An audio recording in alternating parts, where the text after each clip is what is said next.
đấy bụng mai bụng bốn ngày nay cầm càng nghiệp bọc cầm hồn VKSN bàn cho một can ti tăng dòng ca nơiក្នុងភូមិ27សាជាថ្មីម្ដងថ្ងៃហ្នឹងយើងសង្កេតជាក់ស្ដែង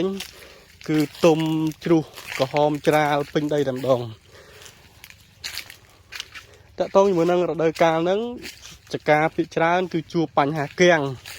ប៉ុន្តែជាក់ស្ដែងចំការរបស់អតិថិជនដែលបានប្រើប្រាស់ផលិតផលរបស់ក្រុមហ៊ុន VKSN គឺទទួលបានទិន្នផល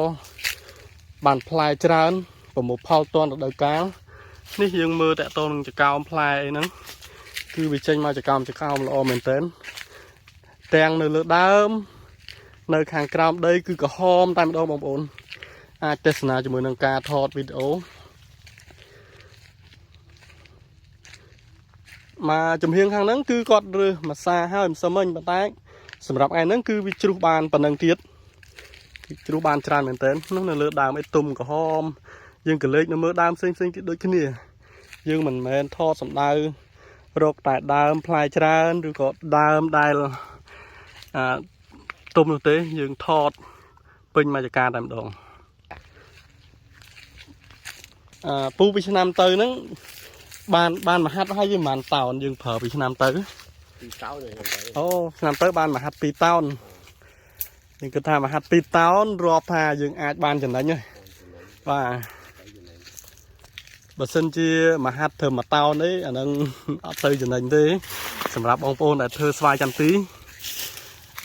មហាត់2តោនហ្នឹងក៏វាមិនសូវជាលើសលប់អីប្រហែលដែរប៉ុន្តែយើងអាចទទួលយកនៅទិន្នផលបានតើតើជាមួយនឹងការប្រើប្រាស់ថ្នាំក៏យើងចំណាយតិចដែរអញ្ចឹងបើយើងទូទាត់គ្នាទៅគឺថាអាចចំណេញទៅលើដំណាំស្វាយចន្ទទីរបស់យើងគឺចាប់អារម្មណ៍នៅលើដីបងប្អូននៅលើដើមនេះគឺទុំក្រហមបែបនេះឥឡូវហ្នឹងវាចូលខែ3ហើយបងប្អូននៅក្នុងខែ3ប៉ុន្តែជាក់ស្ដែងនៅរដូវកាលនេះអតិថិជនមួយចំនួនគឺគាត់មិនទាន់បានប្រមូលផលក៏មានដែរដោយសារវាអាក់ខានវាគាំងដោយសារបញ្ហាអាកាសធាតុ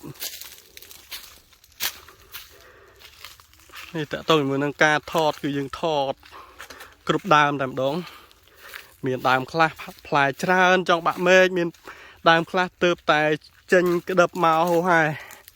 នេះដូចដើមខាងនេះទៅតែចេញក្តឹបមកទេបងប្អូនអាចមើលជាមួយនឹងការថតផ្ទាល់បើបញ្ជាក់តើតើជាមួយនឹងគុណភាពការវិញ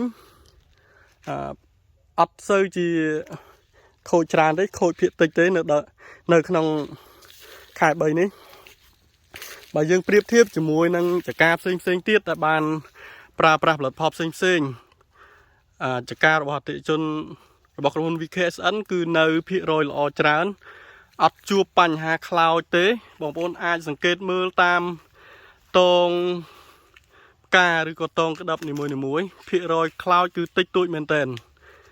មកចំហៀងហ្នឹងគឺវាចេញសារក្រោយបងប្អូនអាចមើលសង្កេតមើលជាមួយនឹងតងផ្កាអានេះអត់សូវខូចផ្កាព្រោះនៅតែលោតក្តឹបមកតណាបាទវាចេញមកឡើងគ្រប់មេឃ3 4 2 3តែវាចេញមកគ្រប់មេឃហើយមកចំហៀងខាងក្រោយដែលយើងថតមុនគឺបាទខាងនេះទៅរើសអស់មុនហ្នឹងអញ្ចឹងនៅខាងក្រោមđâyអត់ឃើញក្រហមទេប៉ុន្តែយើងសង្កេតតាក់ទងជាមួយនឹងតាមតងផ្កាតងក្តឹបមួយយើងឃើញថាវាមានលោតក្បាលរុយមកហូរហែនោះនៅតាមខាងលើអីហ្នឹងតើតើជាមួយនឹងបញ្ហារុយខ្លោចវាមានដែរតិចតួចមែនតើបងប្អូនអាចសង្កេតមើលបើយើងប្រៀបធៀបជាមួយនឹងចកាផ្សេងនៅក្នុងរដូវកាលនេះបញ្ហាខ្លោចក្តឹបគឺវាខូចច្រើននេះបងប្អូនក្តឹបដែលតូចហ្នឹងប៉ាន់ហ្នឹងអីគឺប្រឈមជាមួយនឹងបញ្ហាខ្មៅខ្លោចប៉ុន្តែជាក់ស្ដែងចកាដែលបានប្រើប្រាស់ផលិតផលរបស់ក្រុមហ៊ុន VKSN គឺអត់មានបញ្ហាខ្លោចខ្មៅទេគឺវាចេញល្អអញ្ចឹងបើសិនជាបងប្អូនមានចម្ងល់តាក់ទងជាមួយនឹងរបៀបប្រើប្រាស់បងប្អូនអាចទុកលេខទូរស័ព្ទនៅក្នុងឆាតឬក៏ comment នៅខាងក្រោមវីដេអូ ដើម្បីឲ្យក្រុមការងារបច្ចេកទេស